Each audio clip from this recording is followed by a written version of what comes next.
Hi, magandang araw sa inyong lahat. Naku, andito na naman po ang inyong nag-iisang Mama Mia para sa panibago na namang kwento ng pag-ibig at kwento ng buhay. Ating pagsasaluhan ngayon ng isang hindi masyadong tipikal na kwento ng buhay ni Joyce. Pero bago po ang lahat, nais ko munang humingi ng pasensya dahil ang ating golden voice ay medyo nawawala. Inubo kasi po ang inyong Mama Mia, pasensya na po, ipagdasal niyo po ang mabilis kong pagaling para nang sa ganon ay maganda-ganda na rin ang mapapakinggan ninyo. Magandang kwento, tsaka magandang boses, charot lang. Anyways, bago ang lahat, nais ko munang magpasalamat sa lahat po ng mga masusugid nating taga-subaybay sa araw-araw na nakikinig, sa araw-araw na talaga namang kiniklik pa talaga yung notification bell para laging updated sa bawat video na ating maa-upload. Hello po sa inyo. Maraming salamat po sa inyong lahat. May nagreklamo po, bakit may part 1, part 2? Hindi po yan araw-araw. Depende po yan sa kwento. Yung kwento kasi ni Lizelle ay masyadong mahaba. Kaya kinat ko. Kasi kapag hindi ko siya kinat, naku, aabot siya ng 2 oras mahigit. So, napaka-stressful nun sa voice. Kaya kinat ko siya. Pero yung ibang mga kwento naman, kapag kumakasya lang siya ng isang episode lang po siya. Nako, bago ang lahat, nais ko munang magpasalamat kay Marilu Sabalye, kay Marlene Vargas, maraming salamat sa iyo, kay Joanne Belloselio, maraming salamat. Marami raw ang nasasayangan sa mga taon. Naku, ganun talaga, may mga bagay talaga sa buhay natin na hindi natin nakukuha ng madalian. May mga bagay sa buhay natin na nagtitake ng time. Hello nga pala kay Sonny Fahora. Maraming salamat sa iyo. Happy 84th monthsary daw. Sa langga niyang si April Noquencia or Noquenca. Maraming salamat. Ngayon, February 6, ayan, happy monthsary sa inyong lahat. And syempre, hello kay Alvin Figuracion, happy anniversary raw sa Feb 14. Galing kay Maribel Figuracion, sana all. Mag-celebrate ng kanilang mga monthsary, anniversary, birthday. Hello kay Nia. Ay, hindi pala niya. Nanay Minette Galo, birthday niya raw ngayong araw na ito. Happy birthday, Nanay. And syempre, happy birthday sa lahat mga nag-birthday ngayon. And syempre, hello po kay Ma'am Maria Bell Santiago from Japan. Galing po yan kay Biemelin Lumapag. And hello daw sa, meron ditong nag-emote. Ano siya, hindi mo na kaya ako kailangan. Mama Mia, pakisabi po kay Balazador, mahal na mahal siya ni Miss Dihadista. Kahit parang recently, mukhang hindi na niya ako kailangan. Masakit naman yun. Pero alam mo, mas maganda kapag minamahal ka kahit hindi ka kailangan. Masakit yung minamahal ka lang dahil kailangan ka. Ouch! Hello po sa lahat ng mga nakikinig. Rose Lampil, maraming salamat ko. Q? Tama po ba? Hello sa mga inaabangan daw niya kahit na raw siya, pampaantok niya raw ang boses ko. Ganun ba talaga yung boses ko, nakakapagpaantok? Hello po kay Ri Orate, maraming salamat sa taga Kuwait. Maraming salamat sa mga nagandahan sa ending ni Lizelle at Darwin. O hindi naman yun ending kasi marami naman pa silang pagdadaanan sa buhay. Kasi buhay pa sila eh. Ganun talaga. Kapag buhay pa ang dalawang tao, hindi pa po yan endgame. Kahit na ikinasal na kayo, marami pa rin kayong pagdadaan ng mga pagsubok sa buhay. Ganun yon. Hello sa mga taga Palawan. Maraming salamat sa pakikinig. Hello din sa mga taga Daan Bantayan, Cebu. Maraming thank you sa inyo dyan. Monique, maraming salamat. Maricel Sanchez, maraming salamat. And syempre, maraming salamat Jessica Kruta, maraming salamat sa iyo. Maraming salamat din sa lahat kay Lina Flores, Sheila May Demilio, maraming salamat. And daming nasayang na taon pero nabawi naman sa paliwanag. Ganun talaga. Yun, parang may natutunan sila sa mga taon na nagkahiwalay silang dalawa. Ganun eh. 'Di ba? Hello kay Marites. Maraming salamat, Maylene. Thank you so much. And sa lahat ng mga nag-comment po, sa lahat ng mga nagandahan sa ating mga storya, maraming salamat sa inyo. Shout out daw sa inyong lahat. Kay Glenn from Sarangani Province, maraming salamat po. Maraming salamat, Rogelio. Ayun, Wayan, tama po ba? Maraming salamat din sa lahat ng mga taga-Saudi, taga-Qatar, Saan pa to? Hello kay Teresa Kirante. O, best friend niya raw. Hello sa mga taga San Pedro, Laguna, Kirante family. Maraming salamat sa inyo. Ana Ramiro, maraming salamat. Maraming salamat. Maraming salamat, Gimaras Girl. Thank you so much. Ana Marie Pombuena, maraming salamat. Happy birthday daw kay B-Boy. Ngayong Feb 19, medyo malayo-layo pa. Feb 6 pa lang. Ayun, happy birthday din sa lahat ng mga nag-birthday. Bakit ang dami-daming nagbe-birthday ng Feb?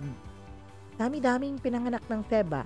Hello sa mga sa mga nakikinig ngayon over there at Zamboanga Sibugay. Hello din sa mga taga USA, sa mga taga Qatar, sa mga taga London.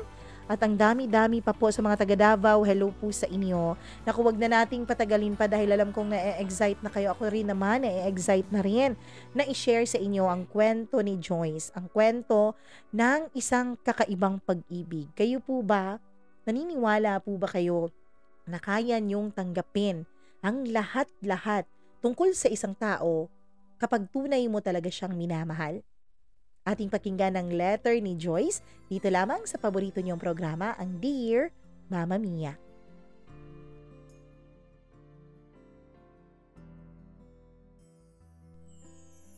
Napaka-misteryoso ng pag-ibig.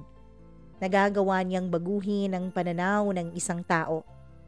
May mga bagay na akala mo dati ay hindi mo matatanggap na gawin sa'yo. Pero kapag nagmamahal ka na ng totoo, nagagawa mong tanggapin kahit pa ang mga bagay na dumudurog sa puso mo. Dear Mama Mia, just call me Joyce. Isa po sa mga masugid yung tagapakinig araw-araw. Actually, Mama Mia, October pa lang 2023 nang madiscover ko po ang inyong channel. Matagal-tagal ko ring pinag-isipan kung dapat ko bang i-share ang kwento na ito ng buhay ko. Pero naisip ko, siguro nga kakaiba para sa karamihan, pero nasisigurado ko naman na meron ding mga katulad ko na dumadaan sa ganitong sitwasyon. Meron ding mga katulad ko ang nagmamahal ng mga ganitong klasing tao. Mama Mia, bago ko po umpisahan ang doong parte ng kwento ko, ay simulan niyo muna akong kilalanin. Bata pa lamang ako ay strong and independent girl na po ako. Mama Mia, wala po kasi akong mga magulang habang lumalaki. Yung papa ko ay sumama sa ibang babae. Samantalang yung mama ko naman ay nag-abroad para nang sa ganon ay may maipakain at maitustos sa aming magkakapatid. Panganay po ako sa 3 magkakapatid, Mama Mia. Kaya naman nung mawala ang mga magulang ko sa piling namin, ay ako po ang tumayo bilang nanay at tatay nila. Although doon naman ako nakatira sa tiyahin ko, Mama Mia, pero para rin naman siyang wala. Isa kasing single ang tiyahin ko na kapatid naman ng mama ko. Kaya naman palagi siyang may sarili niyang buhay. Kinupkup niya lang kami dahil wala na kaming ibang mapuntahan. Wala na rin kasing mga magulang ang mga magulang ko. Kaya naman, dun kami sa tiyahin ko nakatira. Pero practically, Mama Mia, ay parang kami-kami na lang magkakapatid ang nakatira doon. Yung tita ko kasi, palaging nasa gimmick, palaging nasa labas. Ang ginagawa niya lang ay kunin ang padala ng mama, pagkatapos ay mag-grocery, pagkatapos ay ibigay sa amin ang natitira. Hindi naman swapang ang tita ko, Mama Mia, dahil may sarili naman siyang trabaho. Pero pinakiusapan lang siya ng mama ko na bantayan kami. Noong 14 years old ako, Mama Mia, ay bigla na lang nag-announce ang tita ko na mag-aasawa na siya. Na kami na lang daw ang maiiwan sa bahay dahil sasama na siya sa lalaking kaniyang mapapangasawa. Naririnig ko pa noon na nag-uusap silang dalawa ni Mama sa telepono at halos labis-labis ang pakiusap ng aking ina na huwag kaming iwan ng tita namin. Pero buo na ang desisyon ng tita ko. Paano naman ako, ate? Paano naman ang buhay ko? May sarili rin naman akong mga pangarap. Pangarap ko ring bumuo ng pamilya. Pangarap ko ring magkaroon ng mga sarili kong anak. At hindi ko naman pwedeng isama ang mga anak mo. Ate naman, kayo naman ang may responsibilidad dahil kayo naman ang gumawa ng mga batang ito, hindi naman ako. Bakit ganun? Bakit sa akin mo iniiwan ang mga responsibilidad ninyo ng magaling mong asawa? Sabi ng tita ko. Mama Mia, sa totoo lang, awang-awa ako noon, hindi lang kay mama, kundi maging sa amin ng aking mga kapatid. Walang may gustong kupkupin kami. Walang may gusto na alagaan kami. Siguro si mama, pero wala siyang choice. Kailangan niya po na magtrabaho para sa amin. Kailangan niyang gawin ang lahat ng yun para sa amin. Kahit nang totoo, Mama Mia, alam ko naman na hirap na rin si mama. Pagkatapos nilang mag-usap ni tita ay umalis ito at sinundo ng boyfriend niya. Kaya ako naman ang tumawag kay mama. Sinabi ko sa kanya na ayos lang kami. Malalaki na rin naman kami. 14 years old na rin ako, kaya kaya ko na ring alagaan ang mga kapatid ko. Isa pa, 12 at 10 years old naman ang dalawa. Kaya naman hindi na sila magiging masyadong alagain sa akin. Umiiyak ang mama ko noon. Nanghihingi ng tawad dahil maaga raw akong mamumulat sa responsibilidad dahil sa kapabayaan ng aming ama. Pero ang sabi ko sa mama ko ay ayos lang. Kakayanin namin ang lahat. Magtrabaho lamang siya at huwag kaming isipin dahil kaya naman namin ang aming mga sarili. At yun nga ang nangyari, Mama Mia, matapos ang 2 buwan ng pagpaplano ni na tita at ng kanyang boyfriend ng kanilang kasal, ay natuloy nga ito. Pagkatapos ay lumipat na siya ng bahay. Hindi ko alam kung saang barangay sila lumipat basta wala sila sa barangay namin. Doon ay napakalaking adjustment ang ginawa ko. Hindi na ako sumasama sa mga friends ko na gumagala. Hindi na rin po ako nakikipagkaibigan sa kung kani-kanino dahil ang gusto ko ay maging huwaran ako sa mga kapatid ko. Pareho po kaming mga babae. Kaya gusto ko, Mama Mia, na wag mapariwara ang mga buhay ng mga kapatid ko. Kaya naman, yun po ang naging goal ko sa buhay. Hindi na po ako nagkaroon ng boyfriend nung high school ako, Mama Mia. Lalo na nung college. Dahil ang gusto ko kapag pinangaralan ko ang mga kapatid ko tungkol sa pagbo-boyfriend ay may karapatan ako dahil wala naman silang maisusumbat sa aking iba.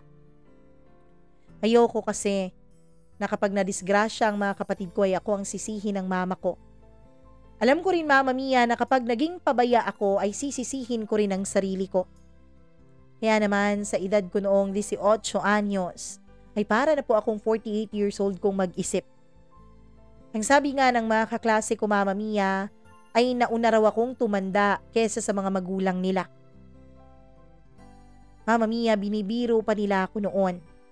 Na bakit daw nagpapakadako ba ako sa pag-aalaga ng mga kapatid ko, hindi ko naman ito mga responsibilidad. Kaya naman nung nag-24 ako, Mama Mia, ay 22 na po ang sumunod sa akin, tapos 20 naman yung bunso. Naisip ko noon na siguro naman panahon na para pagbigyan ko naman ang sarili ko. May sarili na akong trabaho ko noon. Si mama naman ay pinapauwi na namin ng mga kapatid ko dahil kaya na naman naming tustusan ang pag-aaral ng aming bunso. Pero sabi ni mama ay kailangan niya pa raw na mag-ipon, Mama Mia, para sa pagtanda niya. Wala raw kasing ibang mag-aalaga sa kanya. Wala na kasi siyang partner sa buhay kaya kailangan niya raw na kumita dahil kailangan niya na may ibabayad siya sa mag-aalaga.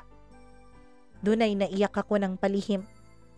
Ano naiisip ng mama ko na papabayaan ko siya kapag tumanda na siya? Pero kahit anong pilit ko kay mama noon na umuwi ay hindi siya umuwi, Mama Mia. Kaya naman tinanggap ko na lang ang desisyon niya. Well, sanay na naman ako na wala siya sa tabi ko. Kaya ayos na lang din. At nung makahanap nga ako ng trabaho, Mama Mia, doon ko naisip na pagbigyan na ang sarili ko. Doon ay nakikipag-date ako sa mga lalaking inirereto sa akin ng aking mga kaibigan.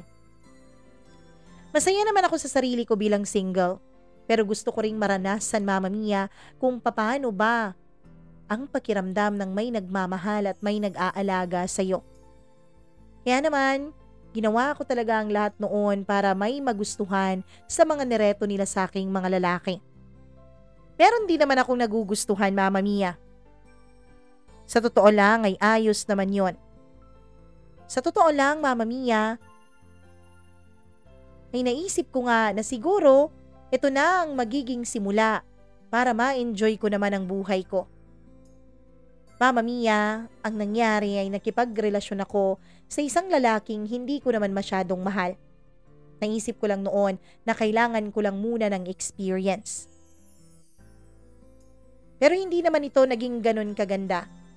Hindi ito naging ganon ka-smooth kasi nga may mga hinahanap siyang bagay na hindi ko pa kayang maibigay. Oo, Mama Mia. Kahit na wala pa kaming isang buwan noon, ay gusto na niya agad na may mangyari sa amin.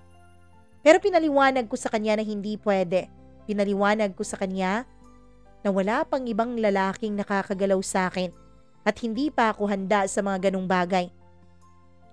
Ang kaso lang, Mama Mia, ay hindi niya naintindihan ng mga sinasabi ko. Ang gusto niya ay sundin ko ang kagustuhan niya, kung hindi ay makikipaghiwalay raw siya sa akin. Kahit na masakit sa pride ko, ay tinanggap ko ang pakikipaghiwalay niya. Ayoko naman na matali ako sa isang lalaking ganon.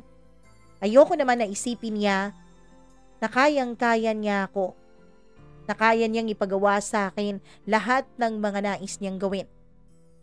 Kaya naisip ko noon, Mama Mia, siguro ganun talaga ang mga lalaki. Siguro iisa lang ang pakay nila sa ating mga babae. Kaya naman sabi ko sa sarili ko, hindi na lang kaya ako magbo-boyfriend. Pero Mama Mia, nagbago ang lahat nung makilala ko ang isang lalaking humihag ng husto sa aking puso. Itago natin siya sa pangalang Joshua. Si Joshua, Mama Mia, ay bagong lipat sa aming department. Siya po ang na-promote bilang head namin. Ang akala ko nga nung una ay ako ang mapopromote, pero ang sabi ng aming general manager ay masyado pa raw akong bata. Kailangan raw ng maturity pagdating sa trabaho ng pagiging head ng aming department. Noon ay hindi ko yun natanggap. Naisip ko pa, kailan pa naging hadlang ang edad para sa promotion ng isang tao? Hindi ba dapat nasa galing yun at wala naman sa edad? Ang kaso lang ay naging matigas ang aming general manager. Joyce, hindi mo pa talaga panahon para humandle ng mga ganitong bagay. Darating at darating ang panahon para sa'yo. Huwag kang magmadali, okay? Hayaan mo na iproseso ang lahat. Hayaan mo na mag-mature ka. Hayaan mong matuto ka muna sa lahat ng mga bagay bago ka maghangad ng mas mataas na posisyon. Actually, Mama Mia, nung sinabi niya yun ay gustong-gusto ko na talagang mag-resign. Naisip ko, kung hindi naman nila kayang i-appreciate ang worth ko, ay bakit pa ako nagsistay sa ganitong trabaho? Kaso lang, Mama Mia, nung lumabas ako ng office ng general manager namin, ay tsaka naman po dumating si Joshua. Hindi ko alam, Mama Mia, kung naniniwala ka ba sa love at first sight. Pero yun yata ang naramdaman ko sa kanya. Halata sa itsura niya na mas malaki ang agwat ng edad naming dalawa. Siguro nga, Mama Mia, na sa 10 to 15 years kung iisipin ko nung una kaming araw na magkakilala. Pero Mama Mia, hindi po yun naging hadlang. Para bang mas naging attracted ako sa kanya. Napakagwapo niya. Kahit na may mga bigote siya sa kanyang mukha, feeling ko ay nakadagdag lang yon sa kanyang appeal.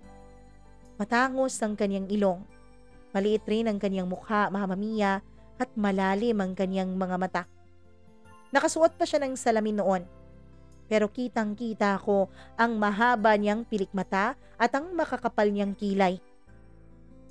Mama Mia, para siyang artista kung iisipin. Hindi naman masyado pero may konti siyang hawig kay Ian Veneracion. Kaya sino namang babae ang hindi magkaka-crush sa kanya, hindi ba? Naisip ko nga noon, Mama Mia, baka siya ang pre-nomote kasi babae naman ang general manager namin. Baka yun ang dahilan. Mama Mia, ewan ko ba? Napakababaw ko sigurong tao. Kahit na hindi ko naman nakilala ang sarili kong mababaw noon. Ang pagkakakilala ko sa sarili ko, Mama Mia, ay goal-driven. responsable, at napakadeterminado.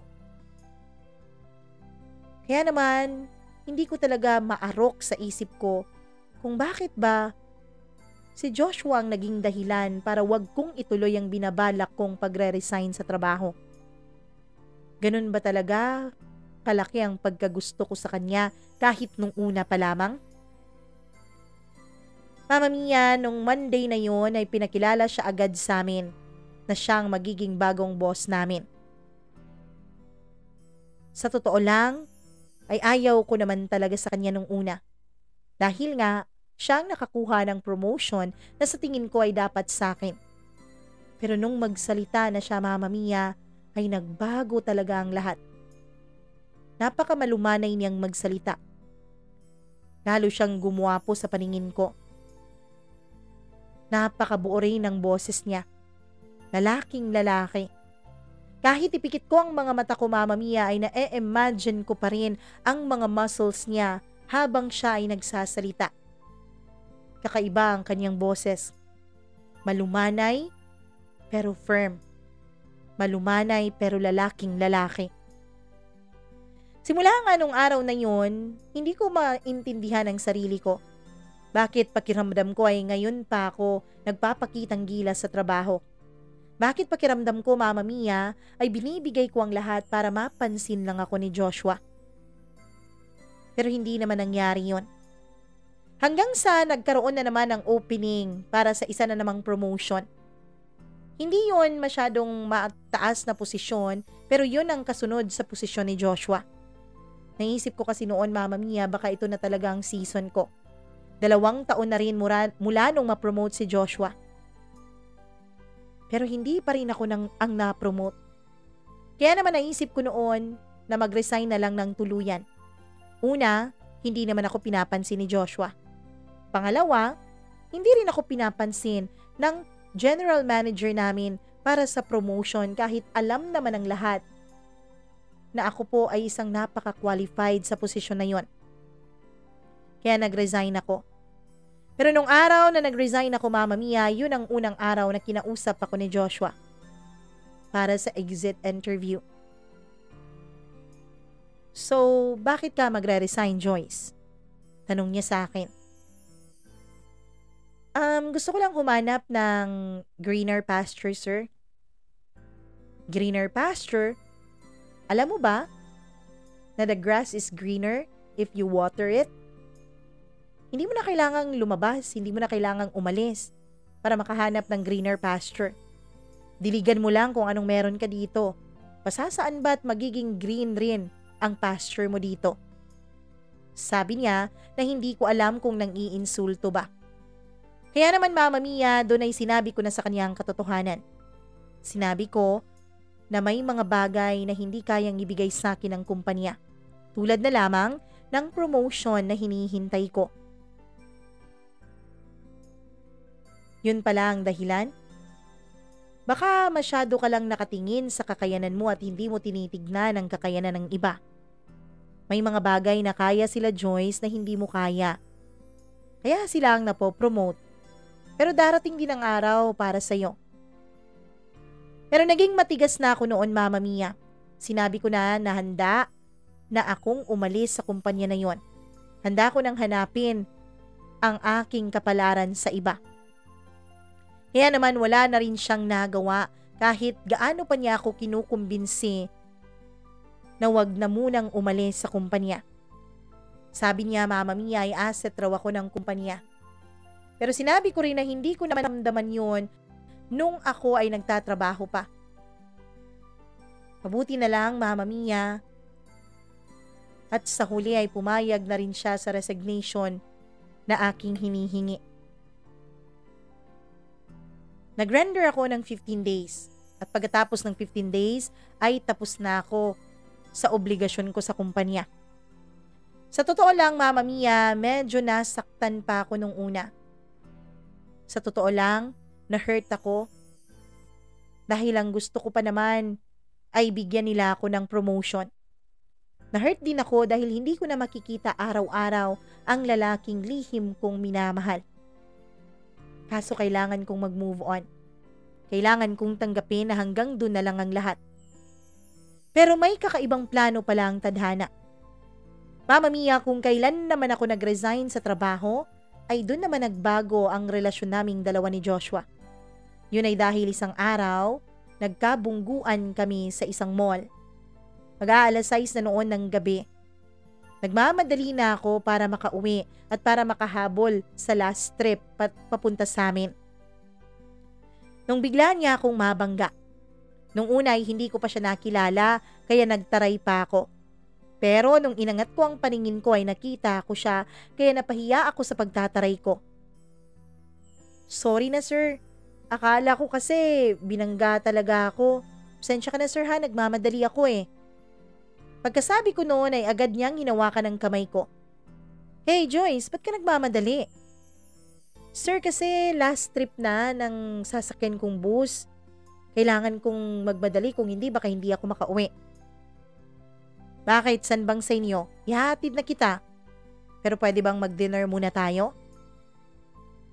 Pagkasabi niya noon, Mama Mia, ay nagulat ako. Parang ibang Joshua ang nakikita ko. Parang hindi yung Joshua na laging reserved. Parang hindi yung Joshua na laging tahimik. Laging misteryoso. Ngayon ay nakangiti siya.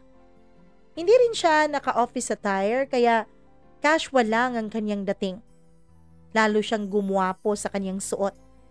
Lalo tuloy akong na-attract sa kanya.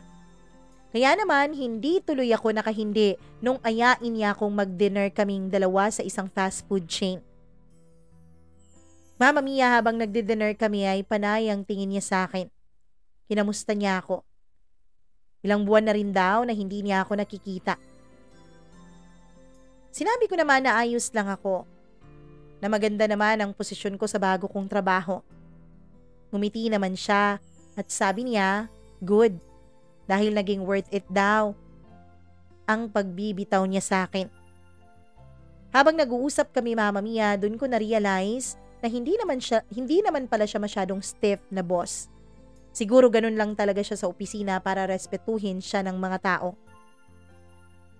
Nung inihatid na niya ako pamunta sa amin ay medyo malayo ang biyahe. Pero sabi niya mabuti na lang daw at on the way naman ako sa pupuntahan niya. Gusto ko sanang magtanong kung saan siya pupunta pero alam kong masyado na yung personal. Kaya tumahimik na lang ako. Kung ano-ano na lang ang pinag-usapan namin, mga tungkol sa trabaho. Hanggang sa nakarating na ako sa bahay, Mama Mia. Ang sabi niya, pwede niya raw ba akong tawagan kung sakaling mangangailangan siya ng makakausap. Umiti na lang ako at ang sabi ko, sure sir, anytime. Pagkababa ko ng kotse niya ay hindi ko alam pero pakiramdam ko ay parang lumulutang sa alapaap ang mga paa ko. Nakakakilig pala ng ganon. Nung nakasakay ka lang sa kotse niya, tapos nag-uusap kayo na para bang magkaibigan kayo ng matagal na panahon. Mama Mia, masaya ako nung araw na yon.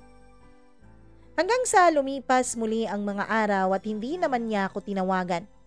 Akala ko nga ay nagbibiro lamang siya o akala ko nga ay pinagtitripan lamang niya ako nung sinabi niyang tatawagan niya ako. Pero isang araw, Mama Mia, ay bigla na lang siyang nag-text. Hi Joyce, si Joshua to. Libre ka ba mamaya? Friday naman. Gala naman tayo. Sabi niya. Nag-chat ako sa kanya, Mama Mia, at ang sabi ko ay hindi ako pupwede. Sa chat ko siya, nireplyan dahil wala naman akong load noon. Akala ko ay hindi niya makikita ang message ko dahil hindi naman kami friends dalawa. Pero siguro nakapublic yung account niya kaya ganon. Sabi ko ay may overtime ako. Sabi niya, antayin niya raw ako. Mama Mia, iba yung kilig ang naramdaman ko nung sabihin niya sa akin na hihintayin niya ako. Kaya naman minadali ko talaga ang trabaho ko noon. Para sana yung 2 oras na i-OT ko ay ginawa ko na lang na kalahating oras. Ayoko kasi na naghihintay siya ng matagal. Ayokong isipin niya na pinaghihintay ko siya dahil baka mawala pa ang kung anumang meron sa aming dalawa ngayon.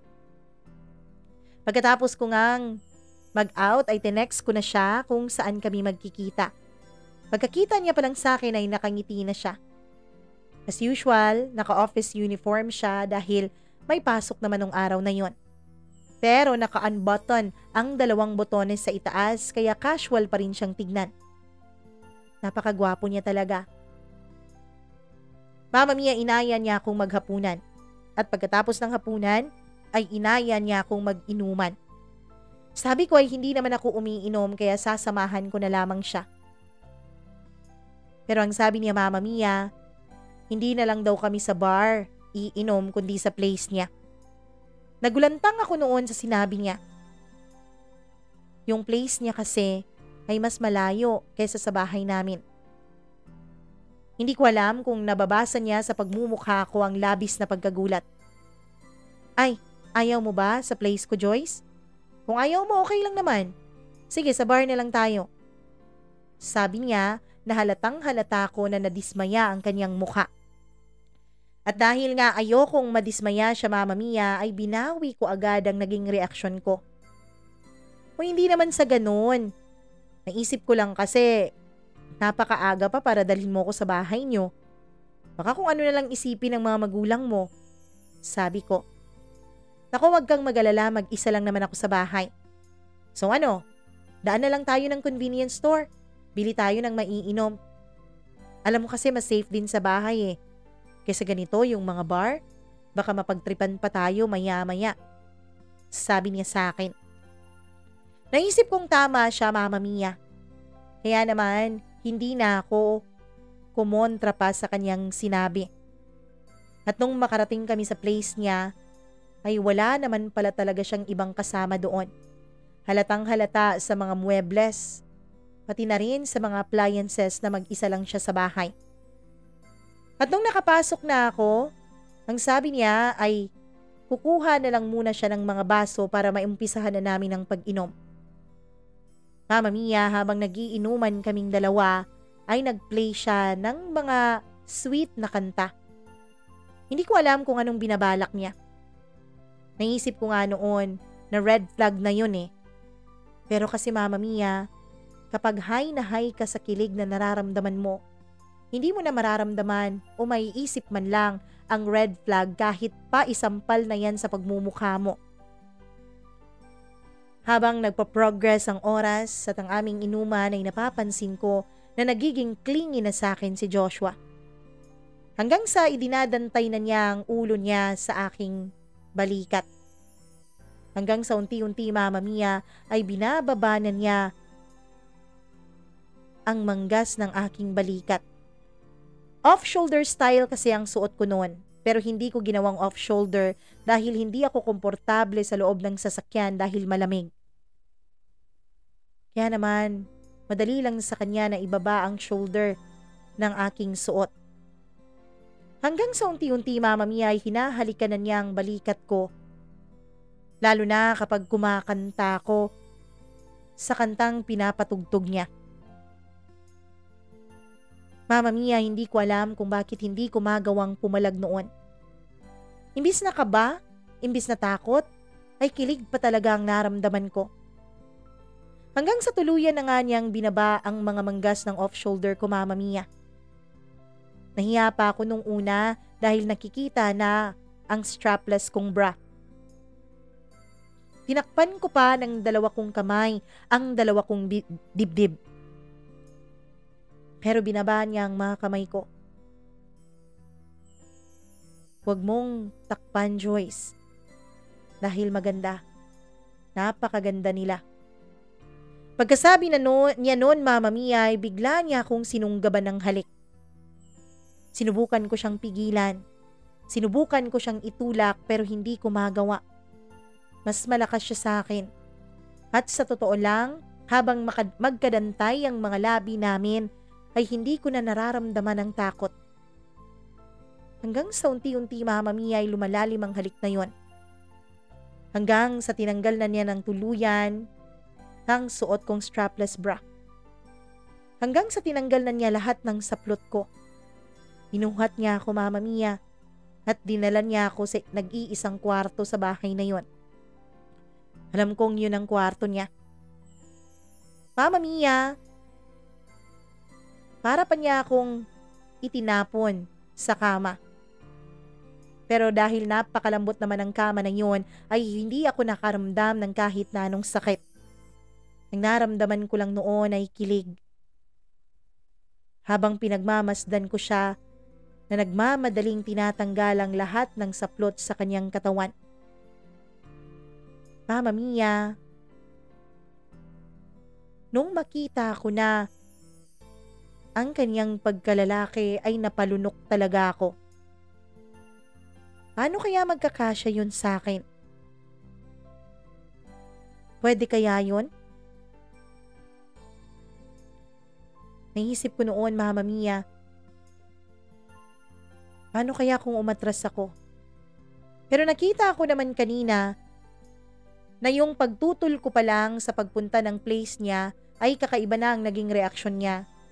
Natatakot ako na baka mas lalo ko siyang ma-disappoint kapag tumutol ako ngayon.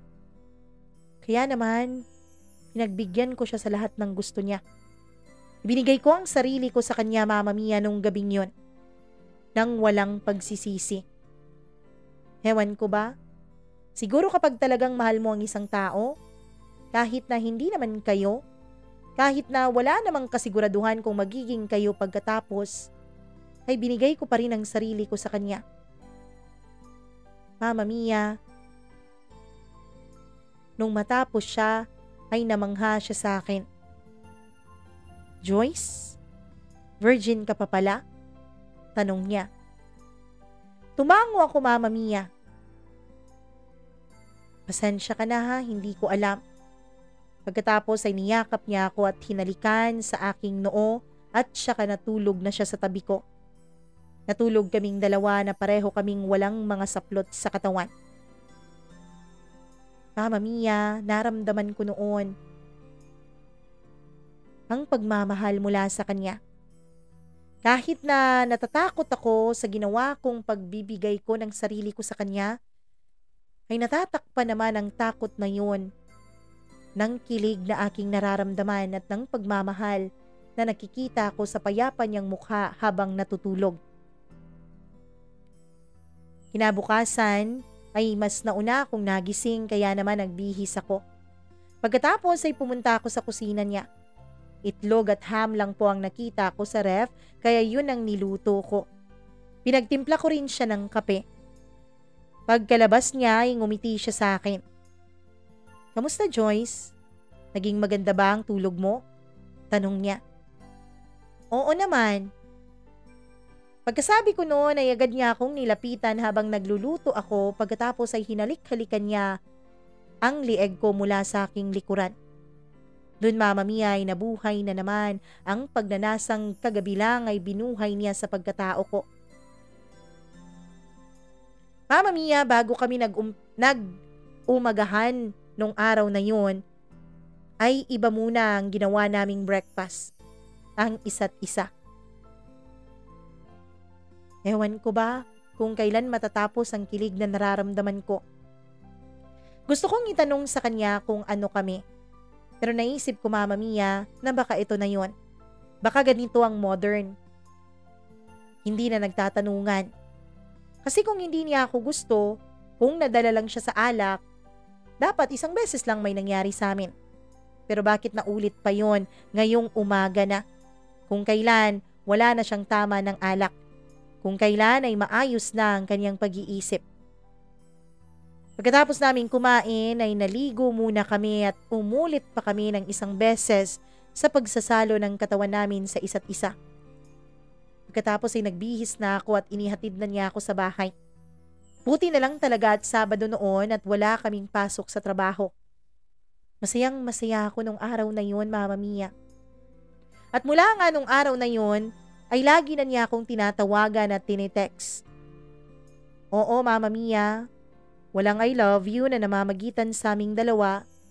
Walang sabihan na oo tayo na. Pero hindi na ako makakahiling pa ng sobra.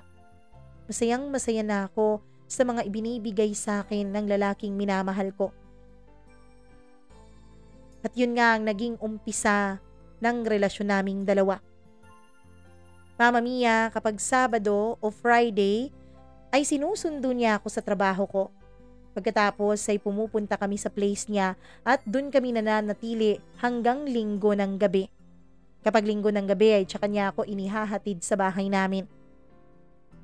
Masayang masaya ako noon. Lagi na akong naglulook forward ng weekend. Lagi na rin akong hindi nag-overtime sa trabaho para nang sa ganon ay magkaroon kami ng oras sa isa't isa lalo na kapag Friday. Kapag naman hindi Friday, Mama Mia, kadalasan ay hindi kami nagkikita dahil busy din siya sa kanyang trabaho bilang head nga ng isang department sa kumpanyang kanyang pinagtatrabahuan. Naiintindihan ko naman yon dahil busy din naman ako. Mama Mia, naging kontento ako sa kung ano man ang maibigay sa akin ni Joshua. Hanggang sa isang Friday, umaga pa lang ay tinawagan na niya ako. Ang sabi niya ay prepare ko raw ang sarili ko. May gagawin daw kaming kakaiba mamayang gabi. Hindi ko alam kung ano ang kakaibang sinasabi niya. Hindi ko alam, Mama Mia. Kung dapat ba akong matuwa nung makita ko nga ang mga kakaiba niyang sinasabi. Sabi niya, nasa loob daw ng trunk ng kotse ang mga sinasabi niya pero mamaya ko na raw titignan kapag nasa place na niya kami. Na-excite pa naman ako. Akala ko pagkain o di kaya naman ay flowers. Para sabihin sa akin na natutuwa siya, na mahal niya ako. Pero nung makapasok na kami sa place niya, ay sinabi niya kung mauna na ako sa loob ng kwarto at susunod na lang daw siya. Mama Mia, nung nauna ako ay naghubad na ako ng mga damit ko at saka pumasok na ng shower. Malinsangan kasi nung araw na yon. Alam kong nag-amoy pawis na ako. Ayoko naman na ma-discourage siya sa akin, kaya naman naligo muna ako. Pagkatapos kong maligo, pagkalabas ko ng banyo, ay gulat na gulat ako sa mga nakikita ko na nasa kanyang kama. May posas. Meron ring parang latigo. Meron ring parang maskara na tanging natatakpan ay ang mga mata. At meron pang mga iba't ibang bagay, Mama Mia, na nun ko lamang nakita sa tanang buhay ko. Joshua, ano tong mga to? Tanong ko. Yan. Yan ang sinasabi kong sorpresa ko sa'yo. Yan ang sinasabi ko nakakaibang gagawin natin ngayon at sa buong weekend. Kinabahan ako, Mama Mia, dahil bigla niyang piniringan ang mga mata ko. Joshua, ano to? Nakakatakot. Sabi ko na pilit pinapakalma ang sarili ko dahil baka isipin niya na OA ako.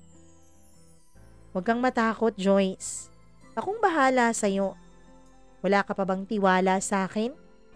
Sabi niya. Doon, Mama Mia, ay iginiya na niya ako papunta sa kama. Pagkatapos ay pinahiga niya ako at kinuha niya ang isang kamay ko at pinosas yun sa headboard ng kama niya. At yung isa pa ay pinosas niya rin sa kabila. Pagkatapos ay tinanggal niya ang tuwalyang nakasuot sa katawan ko. Doon, Mama Mia, ay inumpisahan na niya akong romansahin. Aaminin ko na nagugustuhan ko ang ginagawa niya. Parang may thrill. Kakaiba nga. Kaya naman, naging bigay todo din ako nung gabing yon. Binigay ko sa kanya ang reaksyon na alam kong makakapagpasaya sa kanya. Pero kinabukasan, Mama Mia, iba na naman ang trip niya. Para siyang master ko, tapos ako ay kanyang slave. May palatigo-latigo pa siyang nalalaman. Akala ko nung una ay props lamang. Akala ko nung una ay hindi naman niya gagamitin sa akin. Pero mali ako, Mama Mia. Dahil nung inutusan niya ako na lumuhod sa harapan niya habang nakatayo siya, at hindi ako naging mabilis sa pagkilos ko, ay hinampas niya ako ng latigo na yon. Nasaktan ako. Umaray ako, Mama Mia. Akala ko ay magsusorry siya pero hindi. Naging dominante siya. Napaka lakas ng boses niya nung sinabi niyang wag daw akong maarte at gawin ko raw ang trabaho ko. Dun ko na gets na parang sex slave ang turing niya sa akin nung araw na yon. Kaya naman para wag na akong malatigo ay ginawa ko ang lahat ng mga pinag-uutos niya. Kahit yung mga bagay na hindi ako komportable, Mama Mia, ay ginawa ko. Kahit na hindi ako masaya at siya lang naman ang nasisiyahan sa ginagawa naming pagtatalik, ay hindi pa rin ako pumalag dahil sa takot ko na baka malatayan ako ng pangalawang beses ng latigong daladala niya. Masakit. Masakit na malatigo. Kinabukasan ay iba na naman ang trip niya. May pinasuot siya sa akin na parang uniforme ng isang maid na masyadong maiksi. Doon ay inutus-utusan niya ako sa bahay. Pinapagluto, pinahuhugas ng pinggan, pinapaglinis, pinapaglaba. Pero habang ginagawa ko ang mga bagay na yon, Mama Mia, ay bigla-bigla na lang niya akong ginagalaw. Bigla-bigla na lang niya akong pinapasok. Ewan ko ba? Pero parang naging kakaiba sa paningin ko si Joshua nung araw na yon. Nung weekend na yon particular. Mama Mia, may takot akong naramdaman sa kanya pero aaminin ko na may bahagi rin sa sarili ko na nagugustuhan ang mga pinaggagawa niya sa katawan ko. Naging masaya rin ako, Mama Mia. Masaya ang isang parte ng katawan ko. Yung parte na nagnanasa ng sex. Pero yung damdamin ko, Mama Mia, hindi po masaya. Yung damdamin ko ay malungkot. Masakit. Parang hindi ko maintindihan kung bakit niya ginagawa sa akin yun. Hindi ba niya ako mahal? Siguro ganun lang talaga ang ekspresyon niya sa pagmamahal. Mama Mia, hindi ko po alam pero hindi ako masaya sa weekend na yon. Para bang masyado akong napagod. At nung mga sumunod na weekend ay mas grabe pa ang mga pinagagagawa niya sa akin. Akala ko nga nung una, Mama Mia, ay okay lang. Akala ko nga nung una yun lang. Hanggang dun lang. Hanggang sa pagiging sadista niya lang sa sex. Pero hindi na kami aabot sa iba pang mga bagay. Kaso lang, Mama Mia, isang araw, ay hindi siya tumawag sa akin, ni hindi siya nag-text, ni hindi siya nag-chat. Chat ako ng chat sa kanya, pero hindi niya sinasagot ang mga chat ko. Tawag ako ng tawag, pero hindi niya sinasagot ang mga tawag ko. Ano bang nangyayari? Bakit ba ganito? Hindi ako makapag-concentrate noon sa trabaho ko. Lagi ko na lang iniisip kung may nagawa ba akong mali. Kaya naman ang sabi ko sa sarili ko, gagawin ko ang lahat pagkasapit ng weekend kung magkikita kaming dalawa. At nung magpa-Friday na nga ay tinawagan niya ako. Ang sabi niya ay susunduin pa rin daw niya ako. Natuwa ako, Mama Mia. Kahit alam ko, ngayon na binabalikan ko ang alaalang ito, dapat ay hindi ako natuwa. Dapat ay nasaktan ako, dapat ay nagalit ako dahil tinatawagan niya lamang ako kapag oras na o panahon na ng pagniniig naming dalawa. Pero nung mga panahon na yun, yung sabi ko sa sarili ko, at least tinawagan pa rin niya ako. At least kailangan pa rin niya ako. Oo, mababa po ang tingin ko sa pagkababae ko nung mga panahon na yun. Mama Mia, nung sinundo niya ako ay gulat na gulat ako dahil may isang lalaki sa harapan at sa likuran niya ako pinaupo. Ang akala ko ay makikisabay lang yun sa amin ng uwi. Akala ko ay ida-drop by niya lang sa kung saan. Pero habang humahaba ang biyahe namin, ay nagkukwentuhan lamang silang dalawa. At nag-iinuman pa sa kotse. Sinasaway ko noon si Joshua dahil baka mabangga kami. Pero ang sabi niya, relax lang daw ako dahil sanay na sanay naman daw siya na uminom. Mataas raw ang tolerance niya pagdating sa alak kaya wag raw akong mag-alala. Mama Mia, kinakabahan na ako Lalo na nung mga panahon, nung mga sandaling malapit na kami sa place niya. Naisip ko noon, ano kaya ang gagawin ng lalaking to? Bakit kaya namin siya kasama? At nagkatotoo nga ang takot ko, Mama Mia. Nung pumasok na kaming tatlo sa loob ay tinanong ko si Joshua kung bakit nandito ang kaibigan niya. Alam mo na, kasama sa trip natin ngayong weekend. Pagkasabi niya noon ay gulat na gulat ako at hindi ko napigilan ang sarili kong masampal siya. Anong sabi mo? Anong kasali siya? Ang arte mo naman, Joyce. Lahat na nga ginagawa mo eh. Ang dami mo na ngang natututunan kaya sa tingin ko, oras na para mag-level up ka naman. At anong tingin mo sa akin? Anong tingin mo sa katawan ko? Bakit kailangan mag-level up? At bakit kailangan may ibang lalaki? Tanong ko. Joyce, kung ayaw mo, edi wag, umuwi ka. At may tatawagan kaming iba. Pagsabi niya noon, Mama Mia, ay bigla akong natakot.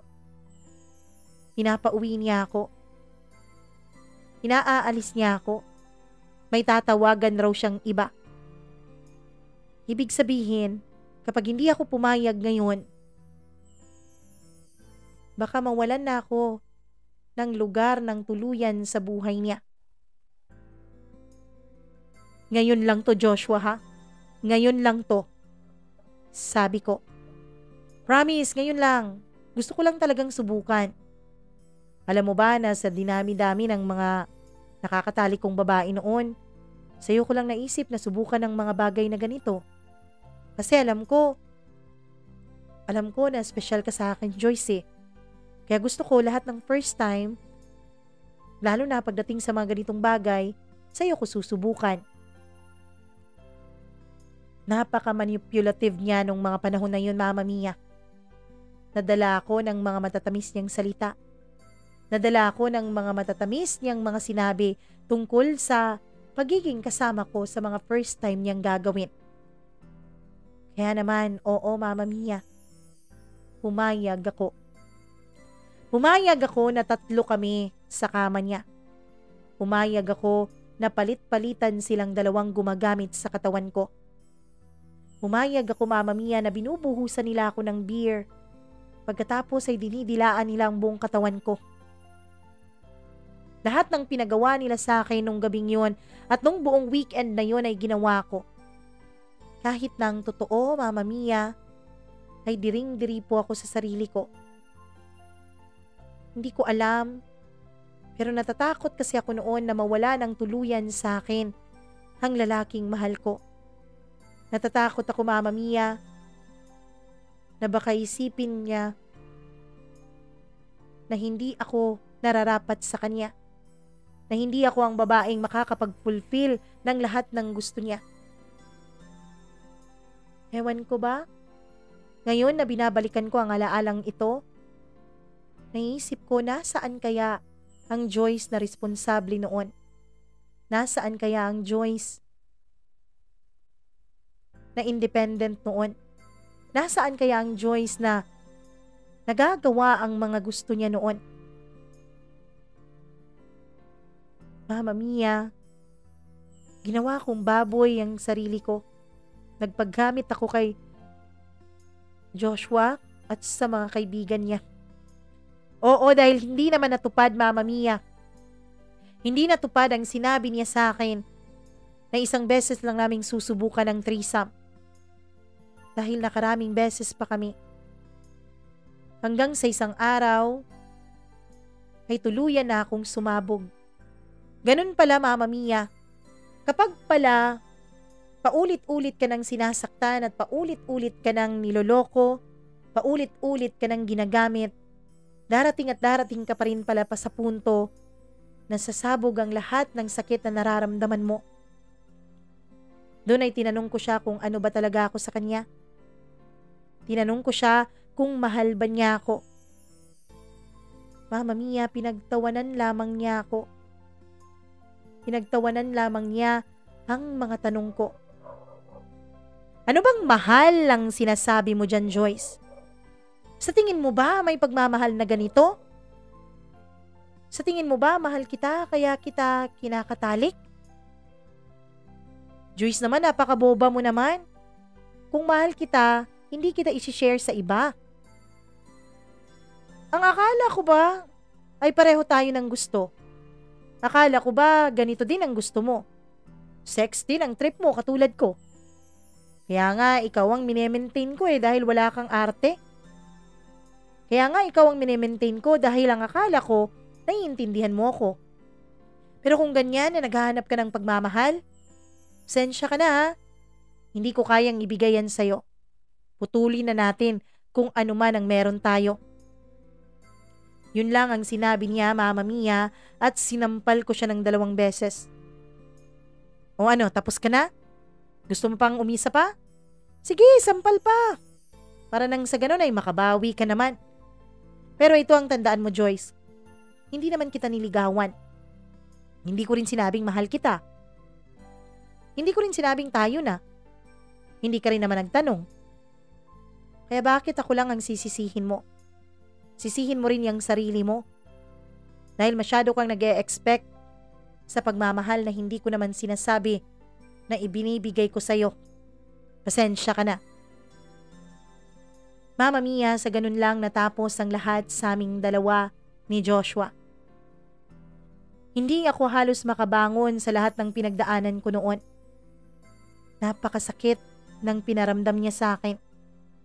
Napakasakit, Mama Mia.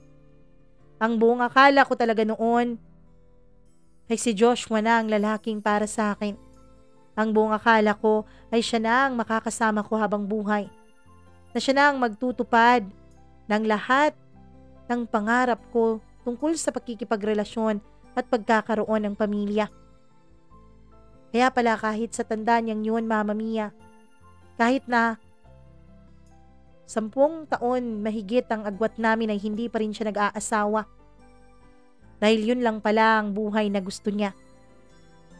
Ayaw niya ng commitment. Bakit hindi ko ba naisip yun noon? Bakit ba nabulagan ako ng sobra kong pagmamahal at pag-iintindi sa nararamdaman niya?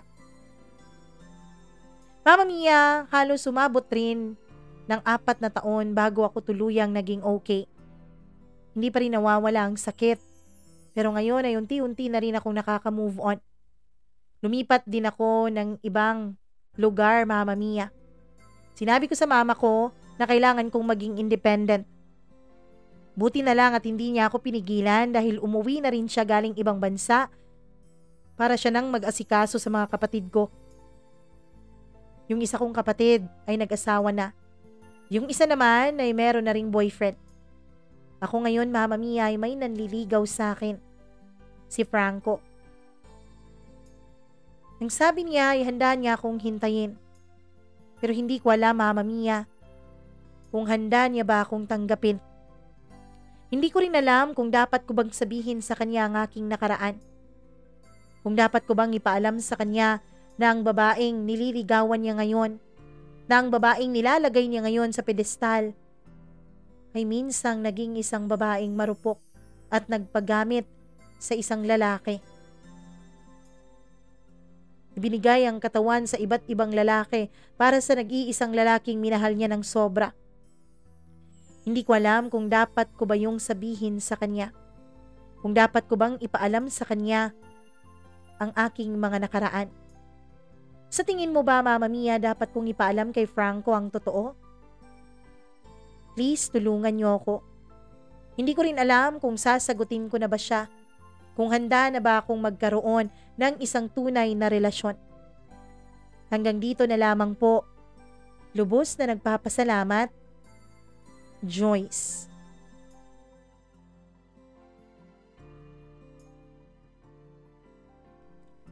Alam mo, Joyce, mas mabuti siguro na sabihin mo kay Franco ang totoo. Dahil kung talagang mahal ka niya, matatanggap niya lahat tungkol sa'yo, maging ang iyong nakaraan.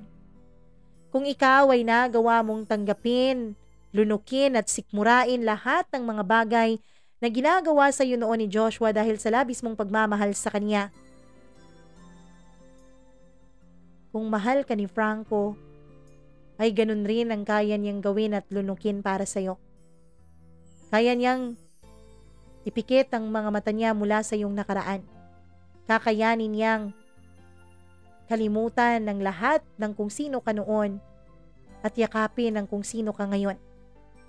At kaya ka rin niyang tulungan para tuluyan ang maging maayos ang buhay mo.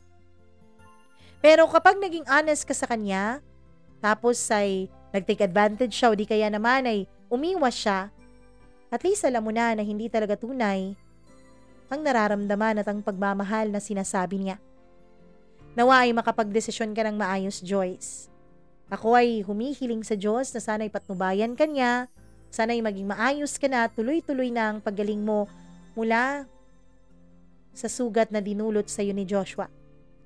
Maraming salamat sa inyong pakikinig at naway nagustuhan nyo ang kwentong inihandog natin sa inyo ngayong araw, ang kwento ni Joyce. Kung nagustuhan nyo po, please click the subscribe button, click the notification bell, click like button, click share. Paki-share naman po. At sana rin kung may sarili kayong kwento ng buhay na kapupulutan ng aral o di kaya naman ay kahuhugutan ng inspirasyon ng iba, huwag po kayong mag-atubiling mag-email sa akin ang inyong mga storya sa buhay, mamamia0223@gmail.com, at huwag niyo pong kalimutan na i-follow rin ang ako sa aking mga social media accounts.